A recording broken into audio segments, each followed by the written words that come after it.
നമസ്കാരം. ഇന്ന് നമ്മൾ ഒരുമിച്ച് ബ്ലെൻഡർ എന്ന 3D ലോകത്തേക്ക് കടക്കുകയാണ്. വെറും പൂജ്യത്തിൽ നിന്ന് തുടങ്ങി ഒരു അടിപൊളി മരത്തിന്റെ മേശ എങ്ങനെ ഉണ്ടാക്കാമെന്ന് നമ്മൾ സ്റ്റെപ്പ് ബൈ സ്റ്റെപ്പായി പഠിക്കും.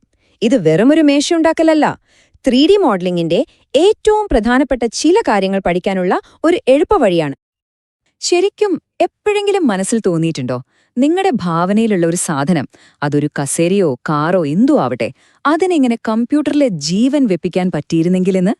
എങ്കിൽ ഇന്ന് നമ്മൾ ആ യാത്രയിലെ ആദ്യത്തെ അടിവെക്കുകയാണ്. നമ്മൾ തുടങ്ങാൻ പോകുന്നത് വളരെ സിമ്പിളായിട്ടുള്ള ഒരു ക്യൂബിൽ നിന്നാണ്. അതെ, ഈ കാണുന്ന സാധാരണ ക്യൂബ്. അതിനെ നമ്മൾ മാറ്റിയെടുത്ത് ഈ കാണുന്ന അടിപൊളി ടേബിളാക്കി മാറ്റും. വിശ്വസിക്കാൻ പറ്റുന്നില്ല അല്ലേ? എന്നാ ശരി, നമുക്ക് പണി തുടങ്ങാം. ഏതൊരു ആർട്ടിസ്റ്റും ചിത്രം വരയ്ക്കുന്നതിനു മുൻപ് അവരുടെ ക്യാൻവാസും ബ്രഷുമൊക്കെ ഒന്ന് റെഡിയാക്കി വെക്കില്ലേ?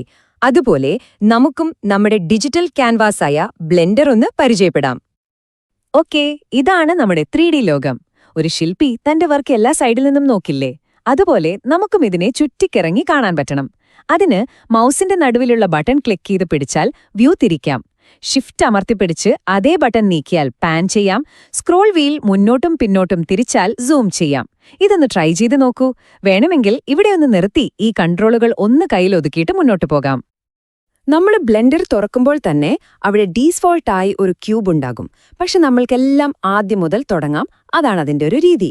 അപ്പോൾ ആ ക്യൂബിലൊന്ന് ക്ലിക്ക് ചെയ്യുക. അപ്പോൾ അതിന് ചുറ്റും ഒരു ഓറഞ്ച് ലൈൻ വരും. എന്നിട്ട് കീബോർഡിലെ എക്സ് കീ അമർത്തുക, ഡിലീറ്റ് ചെയ്യുക. കഴിഞ്ഞു. ഇപ്പൊ നമ്മുടെ ക്യാൻവാസ് ഫുൾ ക്ലിയർ ആണ്. ഒരു പുതിയ തുടക്കത്തിന് റെഡി. ശരി, ഇനി നമുക്ക് ശരിക്കുള്ള പണി തുടങ്ങാം. നമ്മുടെ മേശയുടെ ഏറ്റവും പ്രധാന ഭാഗം, അതായത് അതിന്റെ മുകളിലത്തെ പലക, ടേബിൾ ടോപ്പ്, അതാണ് നമ്മൾ ആദ്യം ഉണ്ടാക്കാൻ പോകുന്നത്. അപ്പോൾ ഒരു പുതിയ ക്യൂബ് ചേർക്കാൻ ഷിഫ്റ്റും എയും ഒരുമിച്ചമർത്തുക. ഒരു മെനു വരും. അതിൽ നിന്ന് മെഷ്, പിന്നെ ക്യൂബ്. ഇപ്പൊ നമുക്ക് പുതിയൊരു ക്യൂബ് കിട്ടി. പക്ഷെ ഇത് മേശയുടെ പലക പോലെ അല്ലല്ലോ ഇരിക്കുന്നത്. നമ്മൾ ഇതിനെ ഒന്ന് പരത്തണം. പിസയ്ക്ക് മാവ് പരത്തുന്നത് ആലോചിച്ചാൽ മതി. കീബോർഡിൽ എസ് അമർത്തുക. എസ് എന്നാൽ സ്കെയിൽ. എന്നിട്ട് സെഡ് അമർത്തിയാൽ അതിന്റെ ഉയരം കുറയ്ക്കാം. അതുപോലെ എസ്സും എക്സും അമർത്തി വീതിയും, എസ്സും വൈയും അമർത്തി അതിന്റെ ആഴവും കൂട്ടാം. ഇപ്പോ നമ്മൾ വളരെ പ്രധാനപ്പെട്ട പക്ഷെ പലരും മറന്നുപോകുന്നൊരു കാര്യം ചെയ്യാൻ പോവുകയാണ്. നമ്മൾ ഈ ക്യൂബിന്റെ രൂപം മാറ്റിയല്ലോ. ഈ മാറ്റം നമ്മൾ ബ്ലെൻഡറിനോട് ഔദ്യോഗികമായി പറയണം. ഹേ ബ്ലെൻഡർ, ഇതാണ് ഇതിന്റെ പുതിയ യഥാർത്ഥ രൂപം എന്ന് നമ്മളൊന്ന് ഉറപ്പിക്കണം. അതെന്തിനാണെന്ന് ഞാൻ പറഞ്ഞുതരാം. നമ്മൾ പുതിയൊരു വീട്ടിലേക്ക് താമസം മാറുമ്പോൾ ഗൂഗിൾ മാപ്പിൽ നമ്മുടെ ഹോം അഡ്രസ്സ് മാറ്റില്ലേ? അതുപോലെയാണിത്. നമ്മൾ ഈ പുതിയ അളവുകൾ സെറ്റ് ചെയ്തില്ലെങ്കിൽ ബ്ലെൻഡർ അതിന്റെ പഴയ ക്യൂബിന്റെ അളവുകൾ വെച്ചായിരിക്കും കണക്ക് കൂട്ടുന്നത്. അപ്പോൾ നമ്മൾ മറ്റു ടൂളുകൾ ഉപയോഗിക്കുമ്പോഴെല്ലാം പ്രശ്നമാകും. അതുകൊണ്ട് കൺട്രോളും എയും ഒരുമിച്ചമർത്തി വരുന്ന മെനുവിൽ നിന്ന് സ്കെയിൽ തിരഞ്ഞെടുക്കുക. ഇത് മറക്കരുത്. ഓക്കെ, നമ്മുടെ മേശയുടെ പലക റെഡിയായി. പക്ഷെ ഇതിപ്പോ ഒരു കട്ട പോലെ ഇരിക്കുകയാണ്. നമുക്കിതിനൊരു ജീവൻ കൊടുക്കാം. ഒരു ശില്പി വെറുമൊരു കല്ലിൽ നിന്ന് മുഖവും ഭാവങ്ങളുമൊക്കെ കൊത്തിയെടുക്കുന്നില്ലേ? അതുപോലെ ചില ചെറിയ ഡീറ്റെയിൽസ് ചേർത്ത് ഇതിനെ കൂടുതൽ റിയലിസ്റ്റിക് ആക്കാം. ഇവിടെ നമ്മൾ ഉപയോഗിക്കാൻ പോകുന്ന ഒരു അടിപൊളി ടൂളാണ് ഇൻസെറ്റ്. അതിന്റെ പേര് സൂചിപ്പിക്കുന്നത് പോലെ തന്നെ ഒരു പ്രതലത്തിന്റെ, അതായത് ഫേസിന്റെ ഉള്ളിലേക്ക് പുതിയൊരു ഫേസ് ഉണ്ടാക്കാൻ വേണ്ടിയാണിത്. നമ്മുടെ ടേബിൾ ടോപ്പ് സെലക്ട് ചെയ്ത് കീബോർഡിലെ ടാബ് കീ അമർത്തുക.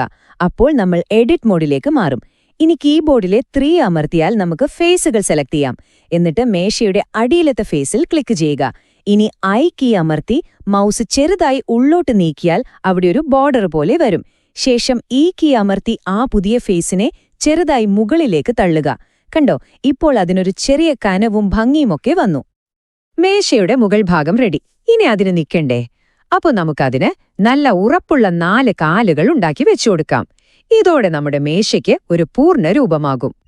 ശരി, നമുക്കാദ്യം ഒരു കാലുണ്ടാക്കാം. പഴയതുപോലെ Shift+A അടിച്ച് ഒരു പുതിയ ക്യൂബ് ചേർക്കുക. ഇനി ഇതിനെ കൃത്യമായി ഒരു മൂലയിൽ കൊണ്ടുപോയി വെക്കണം. അതിനൊരു എളുപ്പവഴിയുണ്ട്. നംപാഡിലെ 7 അമർത്തിയാൽ നമുക്ക് നേരെ മുകളിൽ നിന്നുള്ള കാഴ്ച കിട്ടും. പിന്നെ ഓൾട്ടും സെഡും അമർത്തിയാൽ ഒരു എക്സ്റേ വിഷൻ കിട്ടിയ പോലെ പലകയുടെ ഉള്ളിലൂടെ കാണാം. ഇനി ജി കീ ഉപയോഗിച്ച് ആ ക്യൂബ് ഒരു മൂലയിലേക്ക് നീക്കിവെക്കുക. എന്നിട്ട് എസ് കീയും XYZ ആക്സിസുകളും ഉപയോഗിച്ച് അതിനെ ഒരു കാലിന്റെ രൂപത്തിലേക്ക് മാറ്റിയെടുക്കുക. ഒരു കാല് റെഡിയായാൽ പിന്നെ പണി വളരെ എളുപ്പമാണ്. വീണ്ടും കഷ്ടപ്പെട്ട് പുതിയ കാലുണ്ടാക്കണ്ട. റെഡിയായ കാലിൽ ക്ലിക്ക് ചെയ്യുക, ഷിഫ്റ്റും ഡിയും അമർത്തുക. അപ്പോൾ അതിന്റെ ഒരു കോപ്പി കിട്ടും. എന്നിട്ട് എക്സ് അല്ലെങ്കിൽ വൈ കീ അമർത്തി അതിനെ നേരെ മറ്റേ മൂലയിലേക്ക് നീക്കിവെക്കുക. അതുപോലെ ബാക്കി 2 കാലുകളും ഉണ്ടാക്കുക. കണ്ടോ എത്ര പെട്ടെന്നാണ് 4 കാലുകളും റെഡിയായത്? അപ്പോൾ നമ്മുടെ മേശയുടെ ഏകദേശ രൂപം തയ്യാറായിട്ടുണ്ട്. പക്ഷേ ഇതിപ്പോ കുറച്ച് ബ്ലോക്കുകൾ അടുക്കി വെച്ച പോലെയുണ്ട് അല്ലേ? ഇനി ഇതിനെ ഒരു പ്രൊഫഷണൽ ഫിനിഷിംഗ് ഉള്ള, കാണാൻ നല്ല ഭംഗിയുള്ള ഒരു മോഡലാക്കി മാറ്റാനുള്ള അവസാനത്തെ ചില മാജിക് ട്രിക്കുകളാണ് നമ്മൾ ചെയ്യാൻ പോകുന്നത്. നിങ്ങൾ യഥാർത്ഥ ജീവിതത്തില് ഏതെങ്കിലും മേശയോ കസേരയോ കണ്ടിട്ടുണ്ടോ അതിന്റെ അരികുകൾ ബ്ലേഡ് പോലെ മൂർച്ചയുള്ളതായിട്ട്? ഇല്ലല്ലോ. എപ്പോഴും ചെറിയൊരു ഉരുൾച്ചയുണ്ടാകും. നമ്മുടെ മോഡലിന്റെ ഈ ബ്ലേഡ് പോലുള്ള മൂർച്ച കാണുമ്പോഴാണ് അതൊരു കമ്പ്യൂട്ടർ ഗ്രാഫിക്സ് ആണെന്ന് പെട്ടെന്ന് മനസ്സിലാകുന്നത്. ആ മൂർച്ച കുറച്ച് അരികുകൾക്ക് ഒരു റിയലിസ്റ്റിക് ഫീൽ കൊടുക്കാനാണ് നമ്മൾ ബെവൽ ടൂൾ ഉപയോഗിക്കുന്നത്. ഇത് മനസ്സിലാക്കാൻ ഏറ്റവും എളുപ്പമുള്ള ഉദാഹരണം ഒരു മരപ്പണിക്കാരന്റെ ജോലിയാണ്. അയാൾ ഒരു മേശയുണ്ടാക്കിക്കഴിഞ്ഞാൽ അവസാനം സാൻഡ് പേപ്പർ വെച്ച് അതിന്റെ അരികുകളൊക്കെ ഉരസി മിനുസമുള്ളതാക്കില്ലേ? അതേ പണിയാണ് ബെവൽ ടൂൾ ഇവിടെ ചെയ്യുന്നത്. എഡിറ്റ് മോഡിൽ പോയി അരികുകൾ സെലക്ട് ചെയ്ത്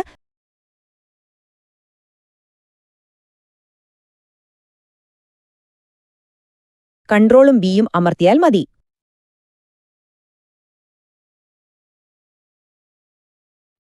ഇനി അവസാനത്തെ ഒരു മാജിക്.